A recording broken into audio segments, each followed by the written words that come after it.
The sting of betrayal cutting so deep it rips your soul apart.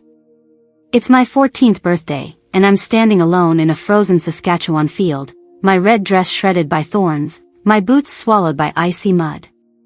My family, my own blood, blindfolded me, dragged me to a decaying barn that reeked of rot, and abandoned me like garbage. Their laughter burned my ears as the truck's engine screamed, tires clawing through gravel, their voices spitting venom. Happy barn day, you worthless nobody. They filmed my humiliation, posted it online, and let the world feast on my pain. The wind howled, tearing at my skin, as that barn loomed like a grave meant to bury me alive. They wanted me broken, erased, forgotten. But I clawed my way out of that darkness. I'm Ava Thompson. I'm 25 years old. And this is how their cruelty forged my unbreakable spirit. That barn wasn't just a moment, it was the jagged edge of my life, carved by a family that never wanted me whole. We lived in a cramped bungalow on the edge of Kindersley, Saskatchewan, a town where everyone knew your name but not your pain. My dad, Gordon Thompson, was a retired railway worker, all steel and control, his voice a hammer that flattened anything soft. You're too sensitive, he'd snap, his eyes cold as a prairie winter. My mom, Marlene, was a ghost in her own house, always dodging conflict, her hands trembling as she poured another glass of Okanagan Valley wine. Just let it go, she'd whisper when Gordon's temper flared. Then there was Liam, my younger brother by 3 years, the golden boy who could do no wrong. If he spilled maple syrup at the Kindersley summer fair, Mom would laugh it off. If I spoke up, I got a glare that could freeze Lake Diefenbaker. For weeks before my 14th birthday, I tried not to hope. Every year prior was a letdown, either ignored or twisted into Gordon's lectures about toughening up. But this time felt different. Gordon looked me in the eye, something he hadn't done in years. We're planning something big, he said, his voice low, almost conspiratorial.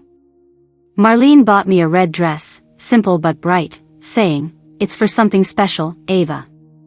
Even Liam stopped his usual taunts, smirking like he was in on a secret I'd never guess. I let myself believe, like a fool, that maybe we'd go to a diner in Saskatoon, 200 kilometers away, or at least have a cake with candles.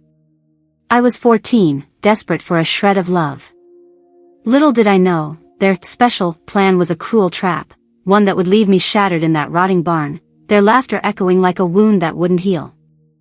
The morning of my 14th birthday started with a flicker of hope, fragile as a candle in a Saskatchewan windstorm. I woke up in our Kindersley bungalow, the air thick with the smell of burnt toast and Gordon's cheap coffee. I slipped into the red dress Marlene had given me, its fabric soft against my skin, a rare gift that made me believe today might be different. I even spent 20 minutes wrestling with a curling iron to tame my hair, dreaming of a diner in Saskatoon, maybe a cake with real candles, not the dollar store kind. Gordon's voice cut through my thoughts at breakfast. "Be ready by 2, Ava," he said, his eyes glinting like he was planning a heist. "We're doing something big." Marlene nodded, her smile tight, like she was holding her breath. Liam, sprawled across the couch, smirked and said, "Yeah, you'll love it, eh?" His tone dripped with something I couldn't place, but I ignored it. I was 14, desperate to believe in their promises. At 2 o'clock sharp, Gordon's rusted Ford F-150 pulled up outside. Liam climbed into the front seat, his phone already out, filming something. Marlene opened the back door and handed me a black satin blindfold. "It's a surprise, Ava," she said, her voice soft but unsteady. "Trust us, okay?" I hesitated, my stomach twisting, but I nodded. I wanted to believe. I let her tie the blindfold over my eyes, the fabric cool and tight against my skin. The truck rumbled to life, and we drove, the hum of the engine filling the silence. For the first 10 minutes, it felt almost exciting. Gordon chuckled, "You're gonna remember this forever." Liam snickered, and Marlene murmured, "You look so pretty in that dress." My heart swelled, foolishly, painfully hopeful. Then the road changed. Pavement turned to gravel, then to something rougher, like dirt chewed up by tractor tires. The truck bounced, and I gripped the seat, the blindfold pressing harder against my eyes.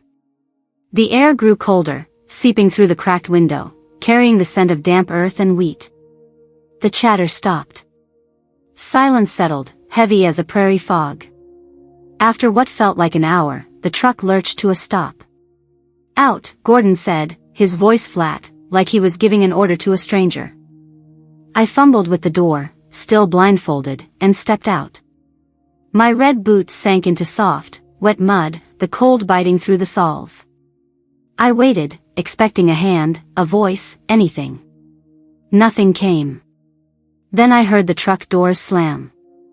The engine roared back to life. Laughter erupted, Liam's high-pitched cackle, Marlene's nervous giggle, Gordon's low, cruel chuckle. "Happy barn day, loser," Liam shouted, his voice sharp as a blade. The tires spun, gravel crunching, and they were gone. I tore off the blindfold, my hands shaking. The world was a blur of golden wheat fields and a rotting barn, its wood splintered, its roof sagging like it was tired of standing. The barn door hung open, revealing darkness and the faint glint of rusted tools inside. I spun around, heart pounding, expecting them to circle back, to say it was a joke. But the truck was already a speck on the horizon, 500 meters away, disappearing into the dust. Marlene's voice echoed in my head, surprise. Mocking, hollow. I stood frozen, the wind howling across the Saskatchewan plain, tearing at my dress. They'd taken my phone, my purse, everything, claiming they'd hold it so you don't lose it. I was alone, 10 kilometers from Kindersley, with nothing but a ruined dress and rage boiling in my chest. Minutes passed, maybe 10, maybe 20. I kept waiting, hoping this was still part of the plan, that they'd come back. They didn't. The truth hit like a punch, this wasn't a prank. This was their truth. They wanted me gone, humiliated, erased. I ripped off my boots, the mud sucking at them like it wanted to keep me there. Barefoot, I started walking down the dirt road, gravel cutting into my feet, the sun burning my neck. Every step felt like defiance, but also like surrender. I passed a rusted tractor, a dead crow half buried in the ditch, and a faded sign for a long-gone grain co-op. My dress caught on a barbed wire fence, tearing a gash in the fabric. I didn't cry. Crying felt like giving them what they wanted. I walked, maybe 3 kilometers, maybe more, until I saw a farmhouse in the distance, its porch sagging but its windows glowing with warmth. An old man stepped out, his face weathered like the prairie itself. "Lost or running?" he asked, his voice gruff but kind. "Both," I choked out, my throat raw. He didn't ask more, just pointed to a chair and said, "Sit. You're not alone anymore." The walk back to Kindersley that day didn't just blister my feet, it scarred my soul. After the old farmer gave me a ride home in his dusty pickup, I stepped into our bungalow, the red dress torn, my face streaked with dirt and defiance. Gordon was slouched in his recliner, watching a CFL game, the Saskatchewan Roughriders green and white flickering on the screen. He didn't look up. Marlene was in the kitchen, scrubbing a pot like it owed her something, her eyes darting away when I walked in. "You're back," she mumbled, as if I'd just gone for a walk to the corner store, not been abandoned 10 kilometers out in the prairies. Liam sauntered in, phone in hand, grinning like a jackal. "Check this out," he said, shoving the screen in my face. It was the video of me, standing in front of that rotting barn, blindfold dangling, looking like a lost animal. The caption read, "Ava's Big Barn Bash. #LoserDay." Comments piled up, kids from school, even strangers, laughing at my pain. I wanted to scream, to shatter the phone, but I didn't. I learned that day that silence was my only shield. School became a battlefield. Kindersley Composite School was small, maybe 300 kids, but gossip spread faster than a prairie wildfire. By Monday, I was barn girl. Lockers got plastered with crude drawings of me in a red dress, standing in a field with cartoon tears. One kid, some jerk named Ethan, mooed at me in the hallway, and the laughter followed me like a shadow. "Why so quiet, barn girl?" a girl sneered in math class, her voice dripping with fake pity. Teachers saw it, heard it, but did nothing. My history teacher, Mr. Pelletier, pulled me aside once and said, "Just laugh it off, eh? Kids are kids." I stared at him, my jaw tight, thinking, you try laughing when your family turns your birthday into a public execution. I stopped raising my hand, stopped wearing anything brighter than gray. The less I gave them, the less they could take. At home, it was worse. Gordon's silence was a weapon, sharper than any yell. He'd grunt orders, clean the garage, Ava, and go back to his beer, his eyes never meeting mine. Marlene drowned herself in wine, her voice soft and slurred by supper. "It was just a joke," she said one night when I caught her staring at me, her hands shaking around a glass. "You're too serious." I wanted to grab her shoulders, shake her, scream, "You left me in a field to die." But I didn't. Words were traps, and I wasn't falling into another one. Liam kept the video alive, reposting it on every platform, racking up likes like they were trophies. "You're famous now," he taunted, tossing a hockey puck across the living room. "Be grateful." Grateful? I wanted to burn the house down and walk away. I found refuge in the school library, a quiet corner where the world couldn't touch me. I'd skip lunch, hiding among the stacks, pulling books off shelves like they held the secret to surviving my life. I read about Canadian forces, about soldiers who turned pain into purpose. One book, a dog-eared copy of a military psych manual, caught my eye. It talked about resilience, about how the mind could be trained to endure anything. I read it cover to cover, twice, my fingers tracing lines like, "You don't rise in crisis, you fall to your training." It felt like a lifeline. I started scribbling notes in a cheap notebook, words like escape, survive, control. I wasn't dreaming of being a hero. I just wanted to be untouchable, someone who could walk through fire and not flinch. One night, I overheard Gordon on the phone with an old railway buddy, his voice low and smug. "Ava's quiet now," he said, laughing. "Finally learned her place." Marlene giggled in the background, and Liam chimed in, "Yeah, she's basically invisible." Invisible. The words sank into me like a blade, but it also lit a spark. If they wanted me invisible, I'd disappear on my terms. I stopped talking at home, stopped asking for anything. I'd come back from school, lock myself in my room, and read until my eyes burned. The library became my fortress, the books my weapons. I wasn't just surviving anymore, I was planning. I didn't know where I was going, but I knew I'd never let them define me again. The library in Kindersley had been my sanctuary, but it wasn't enough to keep the scars from that barn from festering. By 16, I knew I had to escape, not just the town but the weight of Gordon's silence, Marlene's apathy, and Liam's sneers. The military psych manual I devoured promised a way out, not just from Kindersley, but from the girl who'd been left to rot in a field. I walked into a Canadian Forces recruiting office in Saskatchewan, 200 kilometers from home, my notebook of escape plans clutched like a lifeline. The recruiter, a no-nonsense woman named Sergeant Claire Dubois, sized me up. "Why do you want this, kid?" she asked, her voice sharp as a Manitoba wind. "I want to be untouchable," I said, my jaw tight. She raised an eyebrow but nodded. "Good. You'll need that fire." At 17, I signed the papers, left without a goodbye, and shipped out to basic training in Shiloh, Manitoba, 800 kilometers from the barn that still haunted my dreams. Basic training was a crucible, stripping me down to bone and will. The Manitoba winter bit through my uniform, the wind howling across the prairies at -30°C, but I welcomed it. Pain was something I could control now. I learned to march, shoot, and follow orders, but what set me apart was my choice: psychological operations, PsyOps.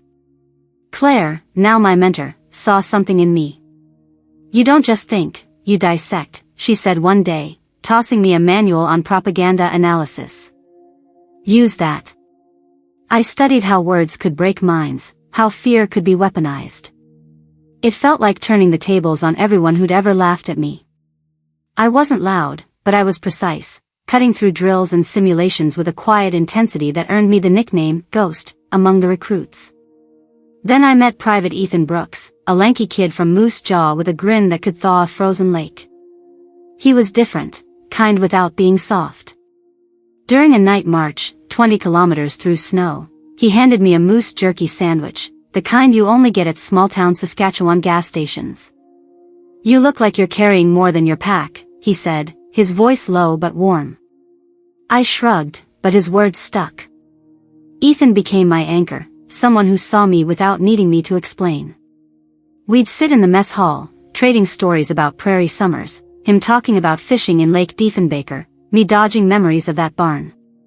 He never pushed, but he'd leave an extra coffee by my bunk, saying, "Fuel for the ghost, eh?" For the first time, I felt like I wasn't invisible. Training wasn't just about skills, it was about rebuilding myself. I learned to read people, to spot the cracks in their stories, the way Claire taught me to listen for what wasn't said. In one exercise, a mock interrogation, I got a fake enemy to spill intel in under 5 minutes, not by yelling but by asking, "What happens when your boss finds out you failed?" Claire pulled me aside after, her eyes glinting. "You're dangerous, Thompson," she said. "Keep that sharp." I did. I memorized every lesson, every tactic, like they were spells to keep the past at bay. By 19, I was deployed to a forward base in Afghanistan, not kicking down doors but slipping into mines, crafting messages that turned enemies against each other. It was power, real power, and it felt like armor against the family that tried to erase me. But even in the desert, 12,000 kilometers from Kindersley, that barn followed me. I'd wake up sweating, the sound of Gordon's truck roaring in my head, Liam's laugh echoing like a curse. Ethan noticed, one night under a sky too big for stars. "You don't talk about home," he said, cracking open a can of Tim Hortons coffee we'd smuggled in. "Don't need to," I snapped, sharper than I meant. He didn't flinch, just nodded. "Fair enough. But you're not alone out here." His words were a lifeline, but I didn't know how fragile it was.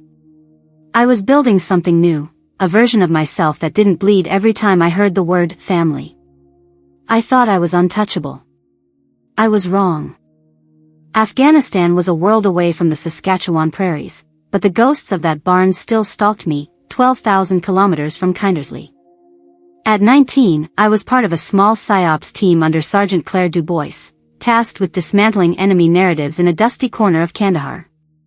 My job wasn't about bullets, it was about breaking minds, using words to unravel loyalties. But nothing prepared me for Operation Northridge, a routine sweep through a village 50 kilometers from our base, meant to be low risk. The air felt wrong from the start, heavy with a silence that screamed danger. No kids ran through the streets, no goats bleated, no doors creaked open.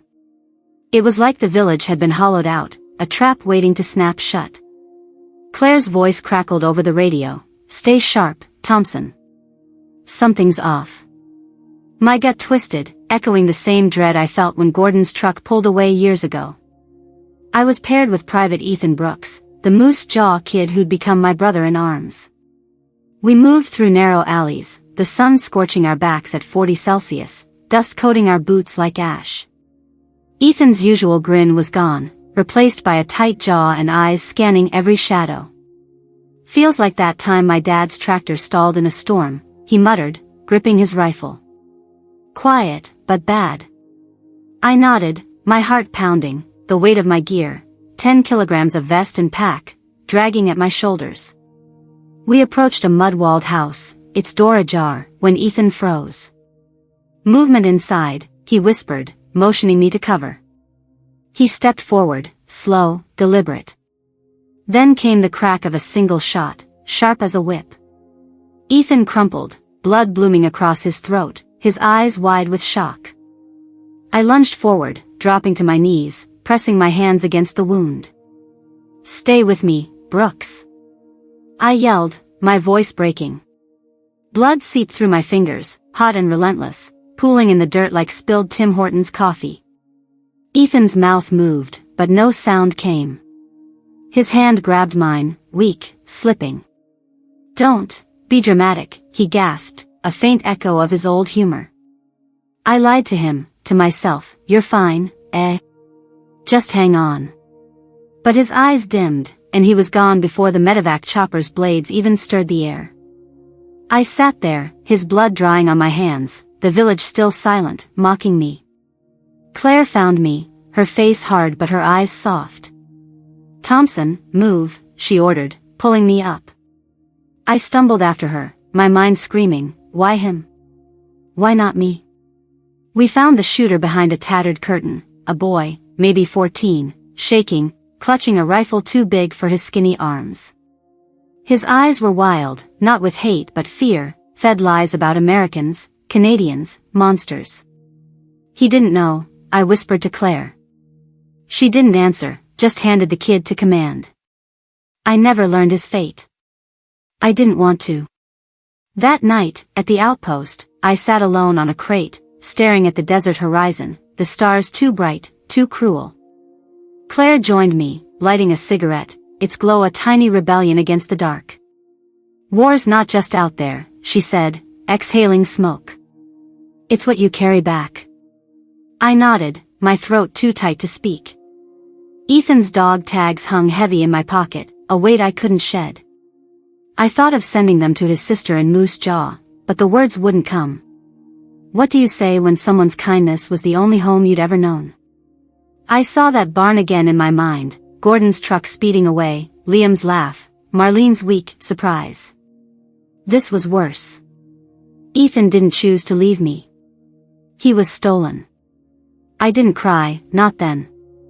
I just sat, my boots in the sand, my heart a wound that refused to close.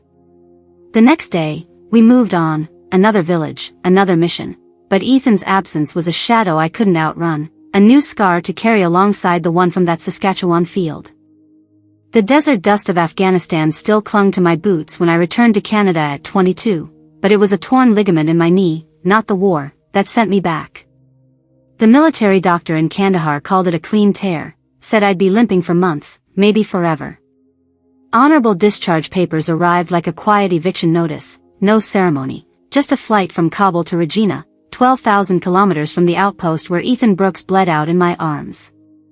I landed in Saskatchewan's capital, my body broken but my mind sharper than ever, honed by years of dodging Gordon's cruelty and Claire's drills.